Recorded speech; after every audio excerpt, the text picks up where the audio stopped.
Assalamualaikum warahmatullahi wabarakatuh.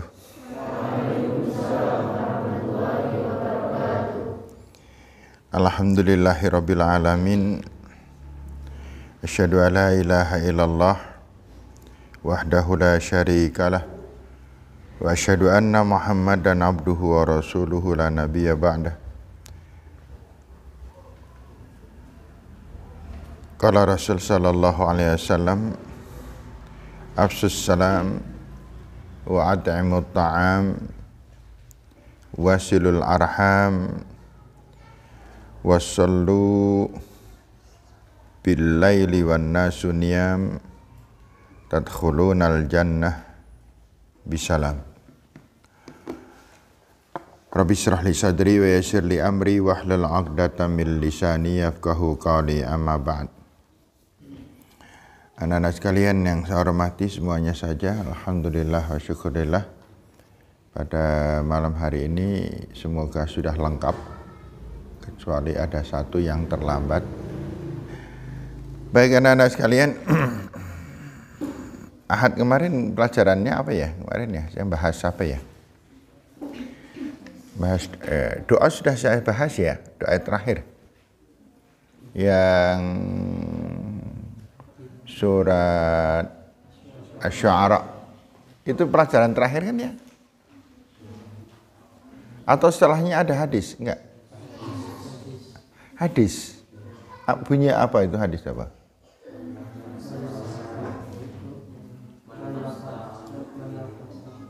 Man nafasa. Iya itu. Itu hadis atau angel diapal itu. Apal semuanya, Mbak? Belum. Lebih liburan kok ya?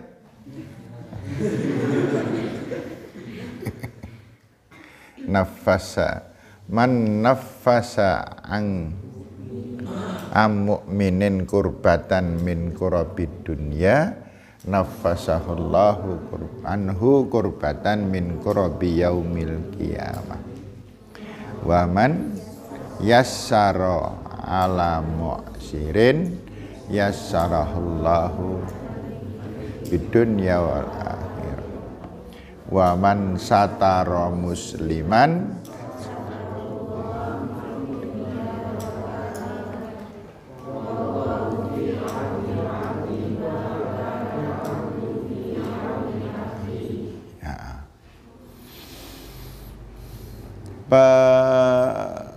saya dibuka dulu kelalen saya. Bahwa kita buka dan baca doa, monggo. Bismillahirrahmanirrahim. Asyhadu an la ilaha illallah wa asyhadu anna Muhammadar Rasulullah. Raditu billahi rabba wa bil islami dina wa bi Muhammadin sallallahu alaihi wasallam. Rabbi zidni ilma warzuqni fahma, amin.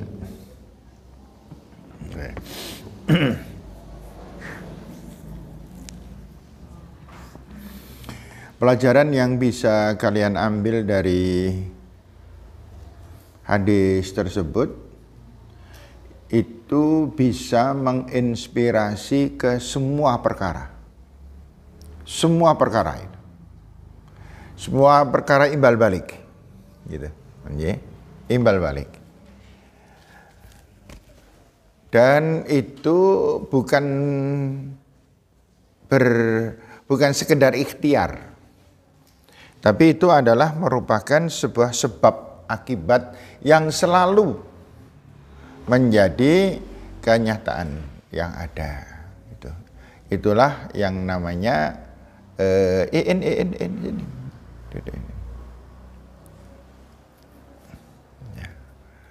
Ya, di sini depan sini tengah yang sopan dong.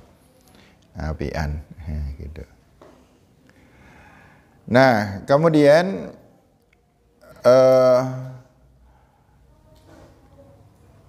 apa yang terjadi di dalam kehidupan kita itu selalu semacam itu. Wong apik diapiki, wong elek dieleki kan gitu, sama. Yeah. Demikian pula apa yang kita kerjakan di waktu muda akan terjadi nanti di waktu tua. Makanya semua orang yang menyesal itu, orang kalau menyesal itu sudah kejadian atau belum? Sudah kejadian. Ini repotnya di situ. Ya, seandainya penyesalan itu di depan, jenengan mesti apik kabeh, enggak ada yang mau melanggar dan enggak ada yang mau melakukan hal-hal yang tidak baik. Sayangnya akibat itu selalu di belakang. Itu semua orang, ya. Semua orang begitu. Orang-orang yang sekarang sudah dikategorikan dewasa itu selalu mengatakan ngerti yo nyong biyen gitu. Kenapa? Karena masa itu kan terjadinya hanya sekali. Sekarang tanggal berapa? 13 Maret tahun 2022. Itu sepanjang masa kejadian hanya satu kali, enggak? Bisa terulang enggak? Hari Ahad tanggal 13 Maret 2002 itu kejadian sepanjang masa kita hanya terjadi satu kali. Kita udah nggak bisa mundur. Kita sudah nggak bisa kemudian nyong tak bali meneh kaya biyen dong zaman nyong enom itu kan nggak bisa. Nah, ketika muda kok kita tidak mampu memanfaatkan waktu-waktu kita dengan efisien, dengan manfaat, nanti kalau sudah tua yang ada hanya gelolah ngerti yo nyong biyen gitu. Saiki sudah terlambat. Nah, makanya Rasul kemudian mengajarkan apa yang dinamakan unsur sebab akibat itu. Siapa yang suka meringankan nafas, itu meringankan ya? Melapangkan ya. Siapa yang suka melapangkan orang yang kesulitan, maka Allah akan melapangkan dirinya. Itu sebuah kepastian. Nah, persoalan yang seringkali menjadi pelajaran ini menjadi lembut sekali, tidak terasa oleh orang, yang akhirnya banyak orang yang seakan-akan tidak percaya adalah karena pembalasan itu, akibat itu tidak serta-merta. Tidak serta-merta artinya misalnya gini. Ada di antara Anda yang yang mendapatkan kesulitan.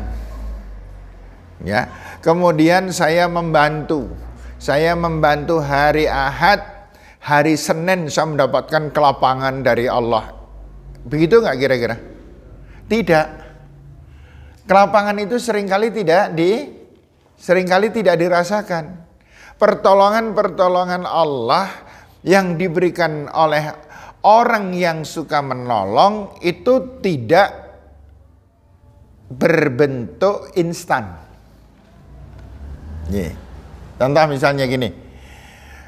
Ada si A memberikan bantuan atau sedekah kepada si B sebanyak misalnya sebanyak 10.000. Itu tidak serta-merta tiba-tiba di kantongnya si A ono duit 7 juta, tidak. Paham maksud saya? Gitu. Kalau itu yang dilakukan kalau itu yang terjadi apa yang dilakukan manusia? Oh, manusia tidak menggunakan akal sudah. Kan gitu. Saya akan bantu kamu sekian ratus ribu. Saya tak sangoni jenengan kabeh iki 100.000 kabeh. Dah sejumlah misalnya jenengan jumlahnya di sini adalah berapa? 50 kali 100 berarti 5 juta. 5 juta kali 700 berapa?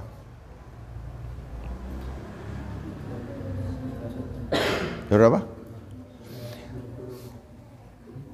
350 juta.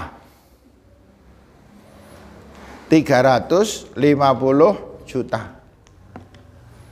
Sekarang tak keluarkan sampai di rumah, ya, di lemari saya sudah numpuk duit 350 juta. Apa yang terjadi dengan dunia ini? Kalau itu terjadi, ya, maka mekanisme hidup nggak bisa berjalan. Karena apa? Perjalanannya adalah perjalanan nggak normal, tidak sesuai dengan alunan, kalau bahasa Mandarinnya, tidak sesuai dengan harmonisasi hidup. Orang yang sholatnya tertib, dia mendapatkan balasan langsung dari Allah. Ya, nggak pernah sakit, nggak pernah tua, tur sugih, masa. Oh, kemudian orang yang senang sedekah mendapatkan langsung. Kita nggak bisa hidup, karena semua orang akan melakukan hal tersebut demi mendapatkan apa yang tadi dijanjikan oleh Allah. Apa yang dijanjikan oleh Allah, sehingga orang melakukan perbuatan baik bukan tujuannya taat kepada Allah, tapi hanya pengen mendapatkan hal instan dari Allah. Maka iman di sini tidak berlaku. Saya akan sholat. Kenapa dia sholat? Karena saya pengen selalu sehat. Maka orang itu sholat. Saya akan sedekah. Kenapa kok sedekah? Menyong soki. Saya akan selalu menolong orang lain. Agar kenapa? Agar saya selalu selamat di dunia, tidak pernah mendapatkan bahaya apapun. Kalau ini terjadi dan betul-betul terjadi, maka di Indonesia ini tidak ada orang kafir. Semua orang melakukan perbuatan baik. Tetapi perbuatan baik itu bukan karena imannya kepada Allah, tetapi karena harapan-harapan pembalasan yang instan itu tadi. Atau dibalik, yang sholat ah. Kenapa sih? Yang wingi ora sholat rong dino ngerti ora? Yang ke loro setengah bulan. Gitu. Podo, dia mending ming setengah bulan, yang ora sembayang sedino, walah wedan wetenge mules banget, mulak-mulak muntah terus, ke telung dino telung wengi, bareng ngono loro untune rong dino dan lain sebagainya. Ulah nyosaiki sorawani yang mesti kudu salat. Jadi salat penyebabnya apa? Salat penyebabnya adalah karena itu tadi. Bukan karena ketaatan kita kepada Allah Subhanahu wa ta'ala. Makanya kemudian dari pelajaran sebab akibat, kita bisa melihat bahwa apakah orang yang sholatnya tertib selalu sehat? Jawabnya tidak. Apakah orang yang senang sedekah selalu jadi orang kaya? Jawabnya tidak. Kenapa demikian? Sebab ketika kita melakukan sedekah, berbaik-baik pada orang, memaafkan orang, meringankan beban orang, tujuannya bukan agar saya mendapatkan hal-hal itu semuanya, tetapi karena ini adalah urusan iman, taat, patuh kita kepada Allah dan Rasulullah Sallallahu Alaihi Wasallam. Makanya kepada kita semuanya di dalam hal melakukan kebaikan, kita bersandarnya kepada Allah. Kenapa kita bersandar? Kenapa kita berserah diri pada Allah? Semoga kersa Allah, yang penting saya taat pada Allah. Saya melakukan ini semuanya adalah karena memang kewajiban saya, hak saya kepada Allah untuk melakukan kebaikan-kebaikan ini. Saya mentaati Allah, saya mengikuti apa yang menjadi kewajibannya, tuntunan Allah di dalam Al-Quran, di dalam Rasulullah SAW dalam hadis-hadisnya menjelaskan supaya seorang yang beriman harus membuktikan dengan bukti yang nyata, bukan dengan cara ini dan itu, tetapi dengan cara ketaatan sebagaimana yang diperintahkan. Pertanyaannya, mengapa kamu melakukan semua itu? Karena saya beriman, bertakwa kepada Allah dan Rasulullah. Apakah kalau kamu melakukan semacam itu kemudian kamu dapatkan keberuntungan? Saya yakin iya.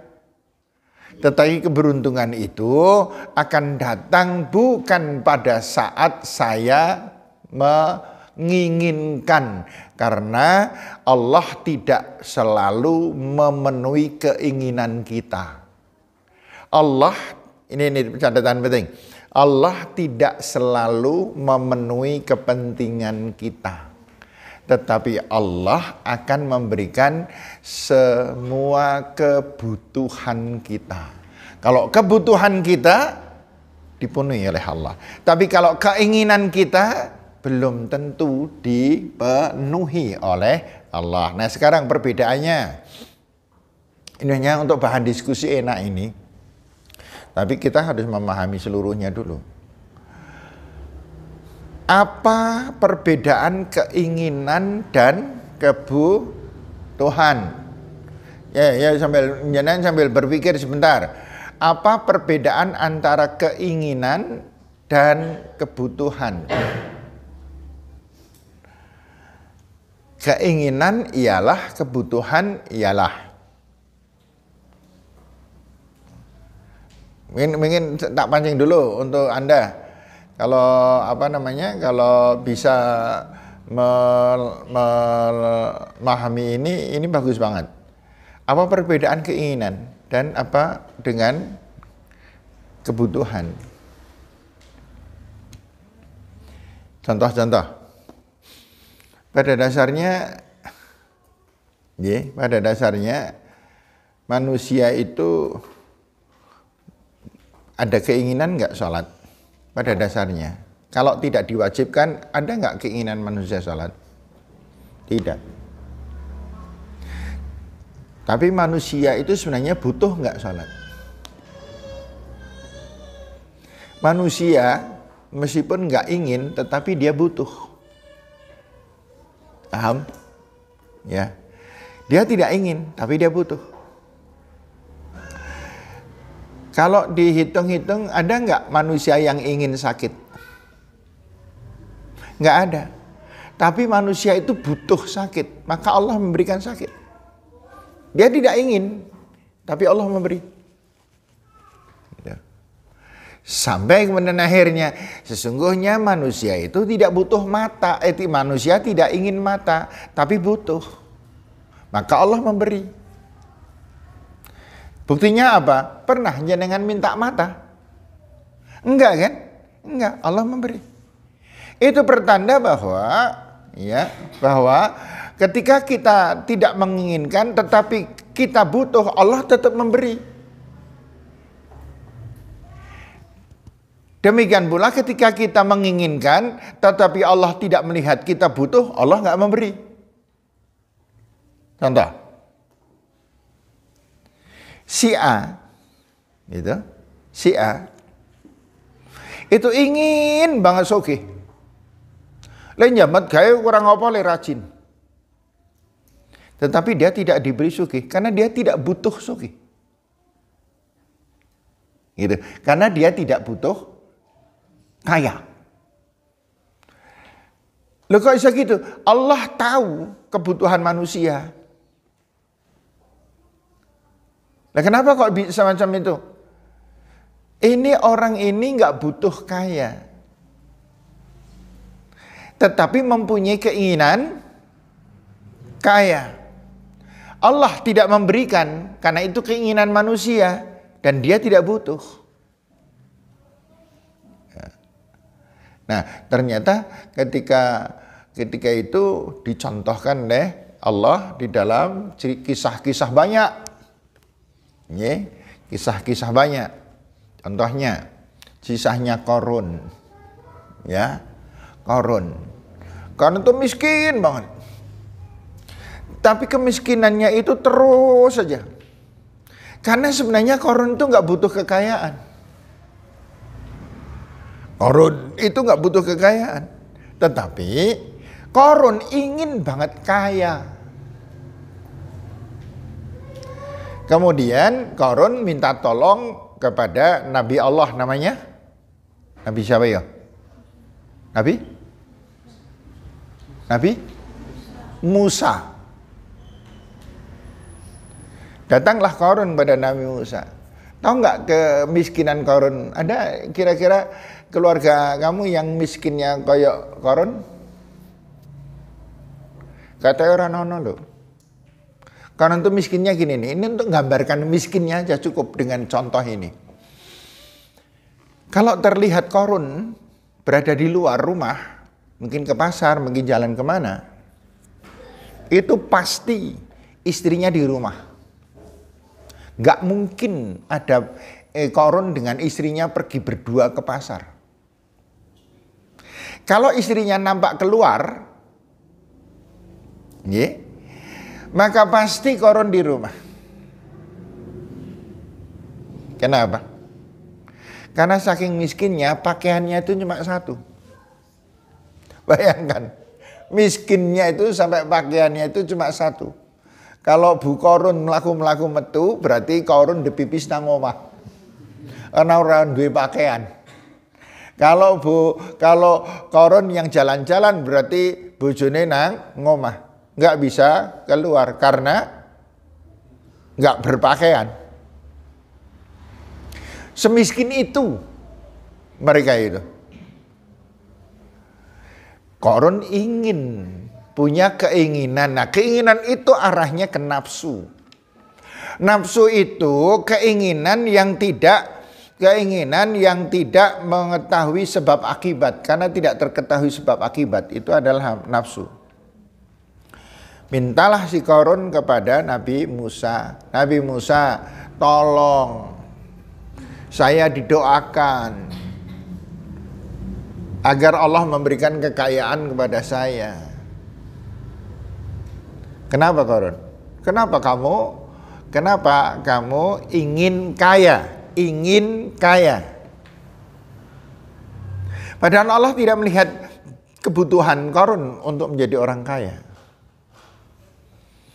Kemudian Qarun mengatakan, karena kalau saya kelak kaya, saya ingin membagikan sebagian rezeki saya kepada fakir miskin di sekitar ini. Benar itu? Iya. Nah, ternyata antara keinginan dan pelaksanaan itu berbeda. Setelah itu Qarun menjadi orang kaya. Apakah ketika Qarun jadi orang kaya Yursim Salabim tiba-tiba sugih? Tidak, tetap pakai proses. Nggak ada istilah kemudian Qarun tiba-tiba nang omah ono duit sak peti gitu. Nggak gitu. Nggih. Tiba-tiba nang lemari akeh banget gelang cincin kalung emas. Nggak gitu. Qarun kemudian dia hidupnya itu kan mengandalkan kambing. Mengandalkan kambingnya, dan waktu itu berangsur-angsur kambingnya itu yang hanya beberapa ekor. Biasanya kalau misalnya hamil beranak itu hanya paling satu, kayak loro. Punya Qarun itu beranak 4 sehat semuanya dan hidup semuanya. Sini baru aja mau ini sudah membesar, yang sini bunting lagi. Ya, kemudian yang ini dijual. Dijual dapat duit untuk dagang. Ternyata untuk dagang cepat sekali. Laris betul dia. Oh, dia mulai berkembang. Hanya dalam setahun 2 tahun dia sudah mempunyai sekian puluh ternak, ada ontanya dan lain sebagainya. Dan ontanya pun juga kalau milik orang lain, ontanya itu besarnya begitu, tetapi milik Qarun luar biasa. Dan sapi serta kambingnya yang milik Qarun itu segar-segar, harganya lebih mahal. Akhirnya Qarun dalam beberapa tahun sudah menjadi orang kaya. Gitu. Yang pada waktu itu kekayaannya digambarkan, ini hanya gambaran. Tadi gambaran miskinnya Qarun ya. Sekarang gambaran kekayaannya Qarun. Gambaran kekayaannya Qarun, kunci-kunci gudangnya itu kalau membawa pakai keledai, pakai kuda kecil itu keledainya hampir tidak kuat, hanya membawa kunci gudang. Kebayang nggak? Wala edan ono akeh pol gudangi. Gitu kan? Iya. Nah, sekarang tampaklah sekarang keinginan itu beda dengan kebutuhan. Satu hari Allah mengingatkan Musa, Qarun suruh mengeluarkan zakatnya. Yang katanya kan janjinya, kalau saya jadi orang kaya, sebagian harta saya akan saya bagikan kepada masyarakat. Apa kata Qarun? Nabi Musa, dulu saya sadar, saya memang pernah meminta didoakan oleh kamu agar aku menjadi orang kaya. Tetapi sampai hari ini itu Allah belum pernah memberi harta apapun kepada saya. Semua harta yang saya miliki itu hasil usaha karya saya, kecerdasan saya, semangat saya, pinter saya. Jadi itu semuanya bukan dari Allah. Kalau saja saya dulu diberi harta oleh Allah menjadi orang yang kaya, maka benar akan saya bagikan kepada fakir miskin. Tapi sayangnya saya tidak pernah diberi harta oleh Allah. Gitu. Ini Qarun pinter apa kemplu? Iya. Jadi yang dipikir kalau mendapat rezeki dari Allah itu ngerti ini mak telpak-telpuk 10 juta, 20 juta nang pojokan paling ora kae 20 juta. Cukup. Lah ono meneh kuwi. Gitu kekayaan yang Allah turunkan pada manusia? Tidak. Enggak ada. Lah mbok wong sing alim ngopo? Nggih, seorang yang sangat taat pada Allah, berdoa di pengimaman. Semua orang sudah pulang, saking solehnya kiai ini berdoa, doa Allah, ya Allah, mintalah hamba 20 juta. 20 ya Allah. Telepuk. Oh, nggak ada di dunia ini. Semuanya pasti ikhtiar. Dan ikhtiar itu ada yang dimudahkan oleh Allah, ada yang Allah membuat orang ini dibuat tidak pernah dikategorikan kaya. Karena apa? Masing-masing orang itu sudah ada jatahnya sendiri yang Allah Subhanahu wa taala mengetahui. Ada nikmat Allah berupa harta itu namanya kenikmatan. Nggih. Kenikmatan itu mesti harus dunia akhirat. Enggak ada kenikmatan dunia tok. Kenikmatan dunia dan akhirat. Ada kenikmatan dunia saja, akhiratnya enggak dapat. Nah, kalau yang mendapatkan ke dunia saja akhiratnya enggak dapat, ini orang celaka.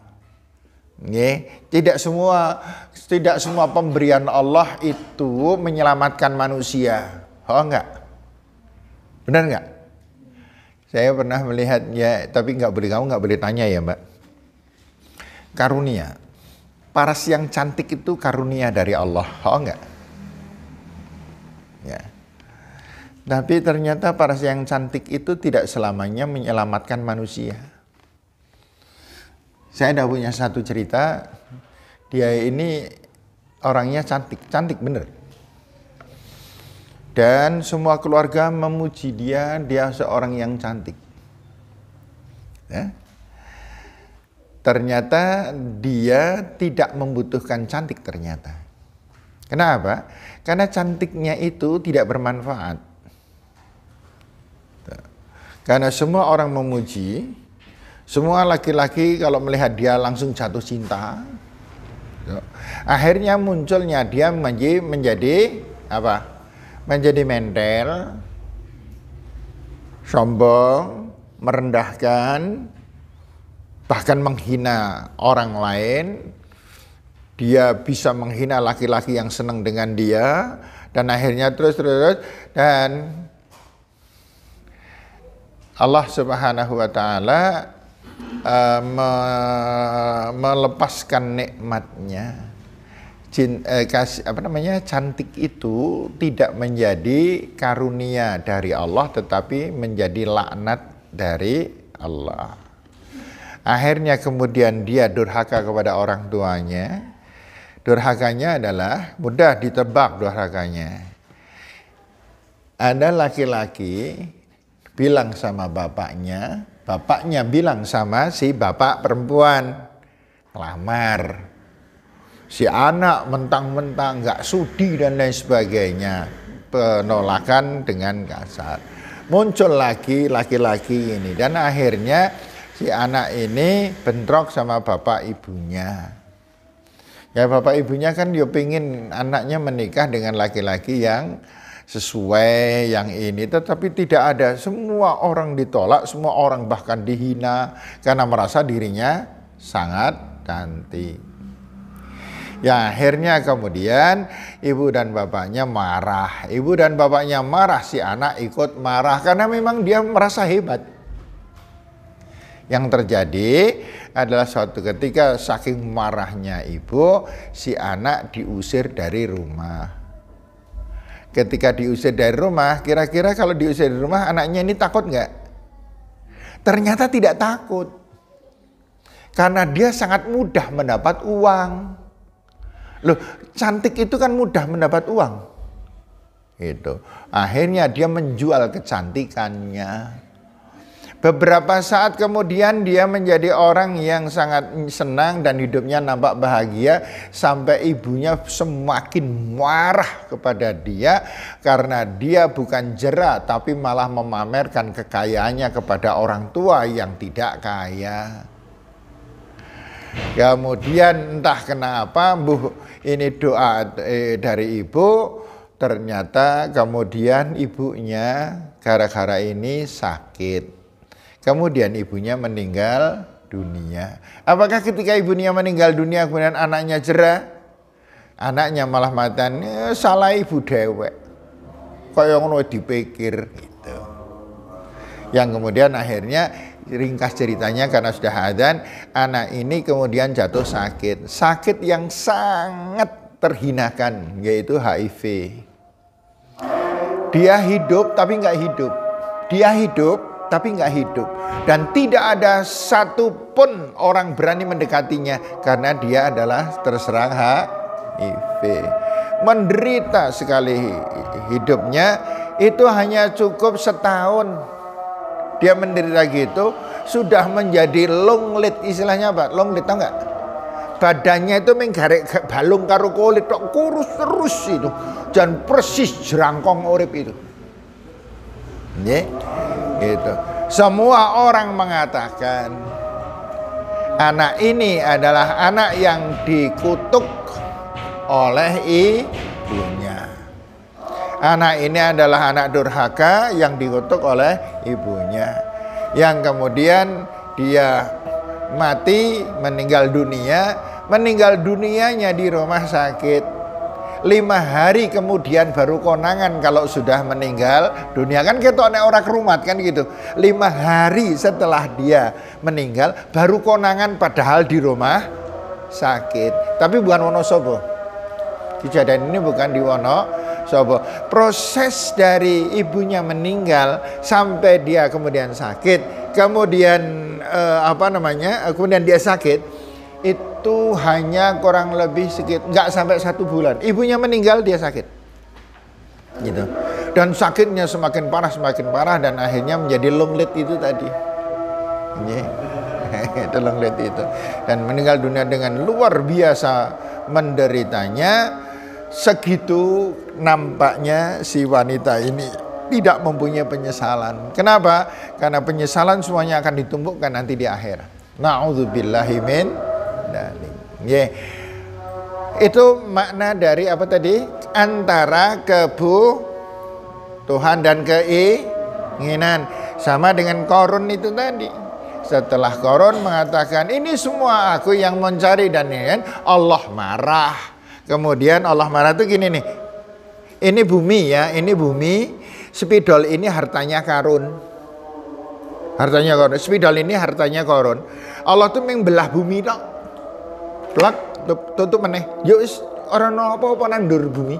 Dibuka blak semuanya harta masuk kemudian tutup lagi.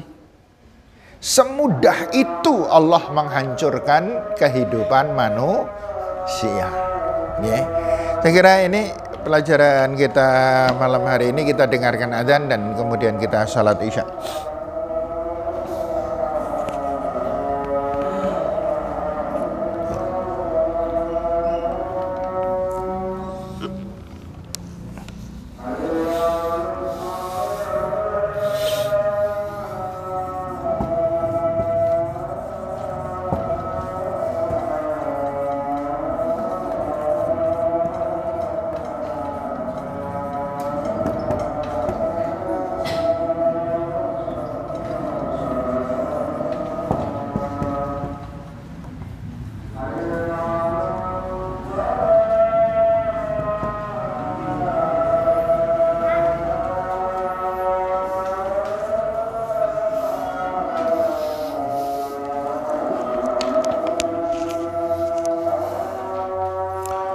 Asyhadu an la ilaha illallah.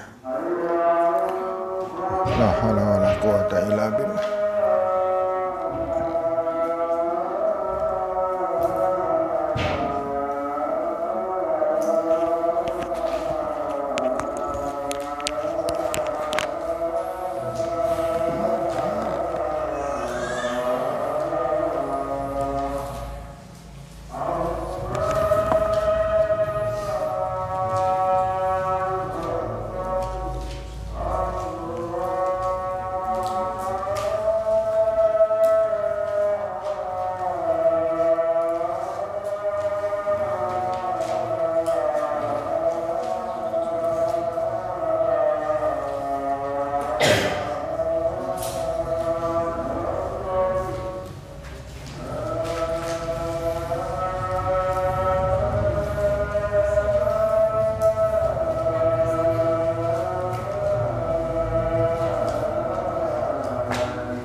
Anak-anak itu yang di papan tulis ditulis dan dipelajari itu lanjutan dari hadis ini. Seharusnya saya menyebutkan ayat dulu, tetapi sudah kadung hadisnya, saya masukkan ke ayatnya.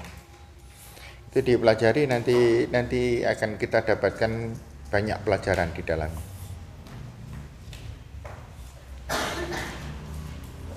Ada hal yang ingin disampaikan? Saya selalu open untuk tanya jawab biar panjenengan wawasannya lebih luas. Tidak ada? Rian mau nanya apa? Oh enggak, Rani ngacung sebel kukur-kukur. Ini gimana Mbak? Generasi sekarang itu kan kayak apa? Kelihatan kayak